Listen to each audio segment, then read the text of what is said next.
Behind the Ticker is brought to you by UX Wealth Partners. If you're a TAMP user and you're sick and tired of the legacy technology they are run on and you want more customization and flexibility, as well as a AI-driven model marketplace, UX Wealth Partners is your destination. On top of that, they have institutional trading. So if you are an ETF issuer or an SMA provider looking for outsourced institutional trading, UX Wealth can also be your destination. So check out uxwp.com to find out all the ways UX Wealth Partners can help grow and make your practice more efficient.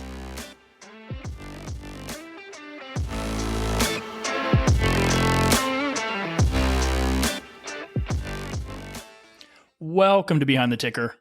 Today we have on Kirsten Chang. She is from VettaFi, and we are talking about the Exchange ETF conference, which is right around the corner. It is the big one, 23rd, 24th, 25th, and the 26th of March. We will be in Vegas this year. Everybody in the ETF industry, the whole landscape, as well as hundreds and hundreds of financial advisors. There's plenty to do. We talk about the agenda. We also talk about some of the other fun events and things that will be going on while we're all together. So without further ado, please welcome Kirsten Chang. Hi, Kirsten. Welcome to the show. Hey, Brad. Happy Friday. Thanks so much for having me on. Great to be with you. So before we get started, why don't you tell everybody a bit about your background and how you ended up at your current role over at VettaFi? Yeah, sure thing. So I started out at CNBC. I got a job as a producer right out of college, and I spent more than a decade there, first on Squawk Box, which is the morning show. Then I moved on to work on the floor of the New York Stock Exchange with Bob Pisani, one and only, covering the stock markets and helping start up his weekly show, ETF Edge. So, Bob and I used to attend this exchange conference every year, which of course used to always be in Miami. And we would kind of get together with the close-knit ETF community, sit down with CEOs, thought leaders, cover the latest, greatest trends in the business. So I became pretty close with Tom Lydon, of course, who started up VettaFi, Dave Noddig, Todd Rosenbluth as well. So they kind of approached me once they caught wind of my leaving CNBC when I wanted to move back to the West Coast and asked if I was interested in developing more of my own voice. And, because Exchange always fell in the first quarter of the year, we really took those conversations as kind of setting the stage for the markets. So whatever resonated at the conference was really what drove investor and advisor interest for the rest of the year. So I was always very fascinated by that community. I think I've started my day off for the last 20 years with Squawk Box. There you go. Joe, Becky, and Andrew. Joe, Becky, and Andrew. And I love when, Joe and Andrew go after it specifically, particularly during like political but it's, so very familiar with the show. And colorful cast of characters. Yeah, it is. It's great. Sit there with my coffee and turn on Squawk Box. It's like automatic for me. Well, thanks for watching. So I have to ask, before we kind of get into the topic, which we're going to talk about the Exchange ETF conference. It's coming up here in a couple weeks. Any hobbies? What do you like to do when you're not working? Oh, well, I love rock climbing. I like to do that when I can, although I am pregnant now, so I can't really be doing that these days. But I normally love rock climbing. I like to go skiing.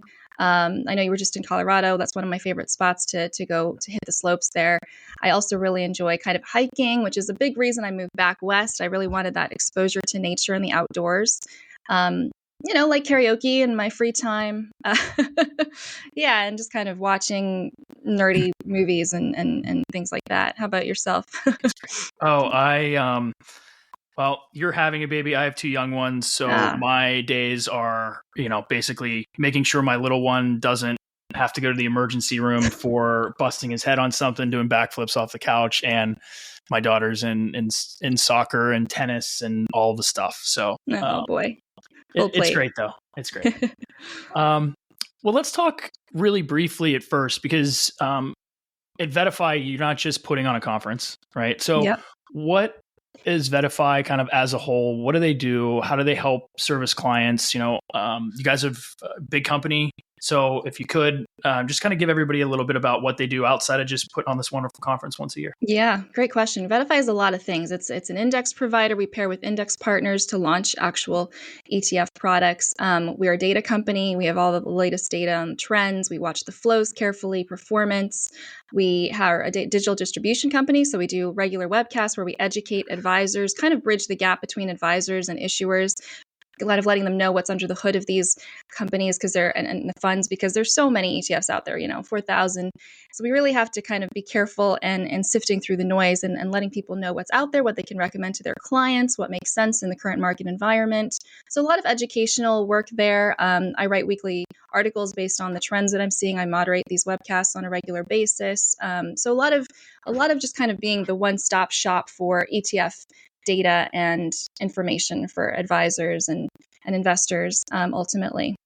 Yeah, no, I've been on the website a handful of times. There's a breadth of information, and you're kind of, the behemoth in the room when it comes to all things ETFs. And so, I use it as a resource often. But we're here to talk about the big one, the Exchange ETF conference. It is the ETF conference of the year, now in Vegas. Used to be in Miami, so big change this year. So really, how did the conference come about, and what is the point of getting all of us together for a handful of days now in Vegas? Yeah, so it's the world's largest ETF conference. It has been going on for a number of years, I think more than a decade now. I just joined VettaFi last year, but I know it's been going on for long before that because I used to attend those on the other side of things. So it's kind of wild and wonderful to be on the action, part of the action and the inside of it all. But kind of the idea is to offer advisors, you mentioned Vegas. They say what happens in Vegas stays in Vegas. While that might be true, we're hoping our advisors take away plenty of tangible advice home to their clients. We want them to, have actionable insights and analysis that includes updated tools kind of to enhance their business practice and better themselves and their businesses. And again, we want to set the stage for the rest of the year in terms of the market conversations and what's really driving the trends. It's essentially a way to give advisors a playbook to prepare them for what's ahead. Never a dull moment in the market these days. Yeah, well, that's true. So this conference is pretty unique. I go to a lot of conferences. What do you think kind of sets this apart from other financial conferences? Because there's 30 of them every year. And this one it has always been, a must go to and very well attended. So what do you think is kind of the main reason for that?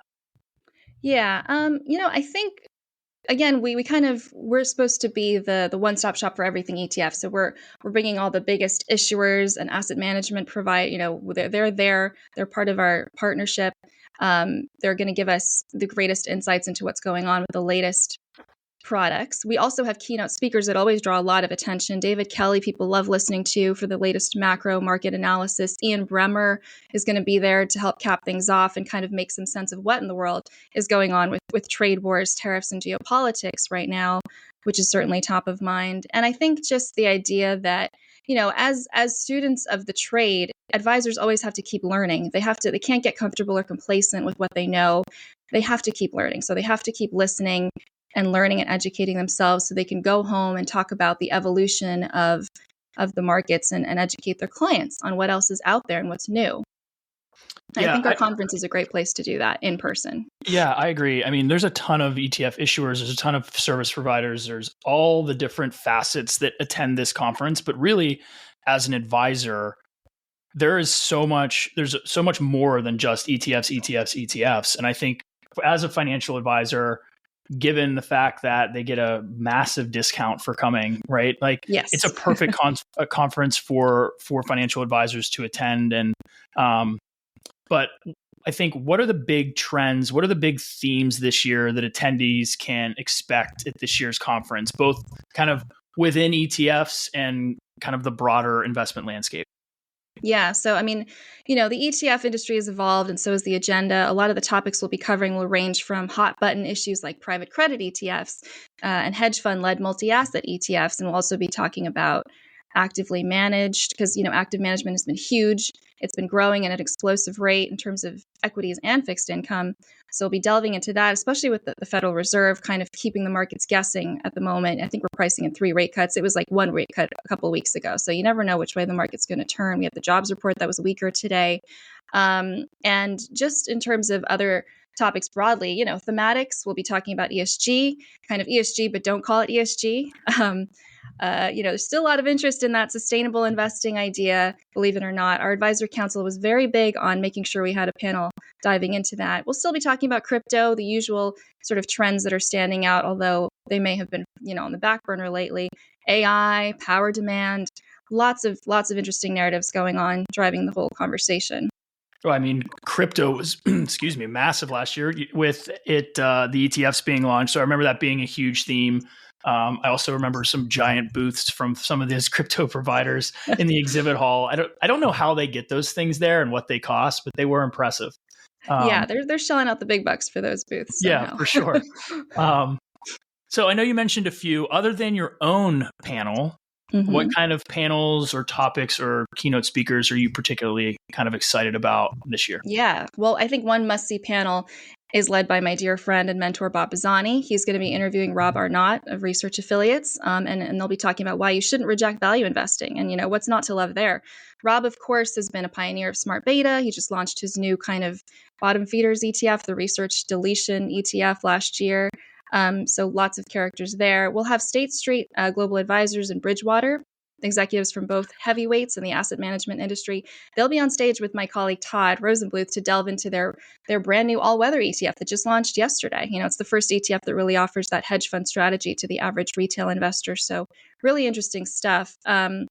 And, speaking of new launches, lots of buzz again around the new private credit ETFs, quite a few eyebrows raised there. So we'll hit on this when we talk fixed income with bond blocks and FM investments. Those are two big innovators in the bond ETF space. And, fixed income, again, top of mind for many after a record year for fixed income ETF flows. Then we've also got my colleague Roxana Islam. She's going to be talking about under the radar thematic tech trends with an active portfolio manager at T. Rowe. So it'll be interesting to see what he's watching, given thematics have kind of fallen to the wayside over the past year or so. So we'll see if those pick up this year as more investors look to try to chase alpha. She's also got an interesting international equity panel with 3 Edge and Research Affiliates, which is a very timely topic in today's economic environment. Again, AI surging power demand, the crypto panel led by Eric Balchunas of Bloomberg, always great on those, and that ESG session again. In terms of, other speakers, David Kelly, again, great speaker, chief global strategist, something of a rock star now among our advisor audience. So we're going to go in deep with one of the largest active managers in the space, him and John Mayer of JP Morgan. Oh, and here's a fun one. We have one called Money Lines and Markets, where Mike Durso from Shorehaven's going to talk to Mike Palm of Circus Sports, and they're kind of drawing the parallels between investing and sports betting, because there's a surprising amount of quantitative analysis and strategy behind sports betting that can be applied to investing. So I think that's a good example of how we're embodying the spirit of Vegas while we're down there. Mike Palm from Cirque is always a real character. And we'll also have a few practice management advisor wellness sessions with Brian Portnoy. He always does well from Shaping Wealth. He's a leading expert in the psychology of money.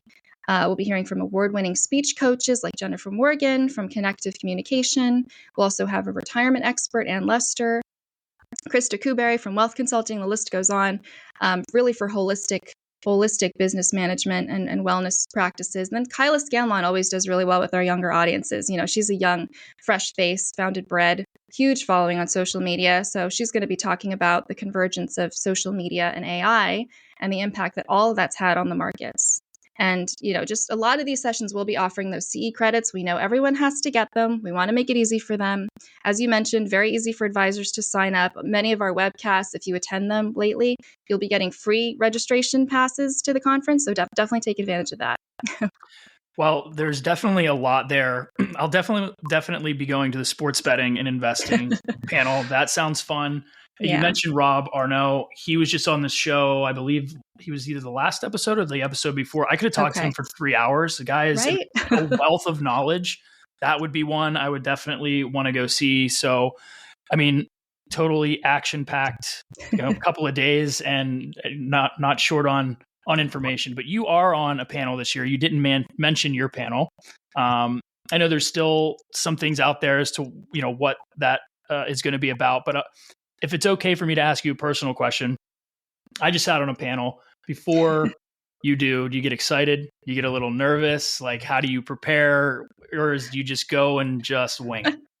Well, I think, it's kind of how I prepare for webcasts. I do a few vocal warm-ups, which nobody has to be privy to.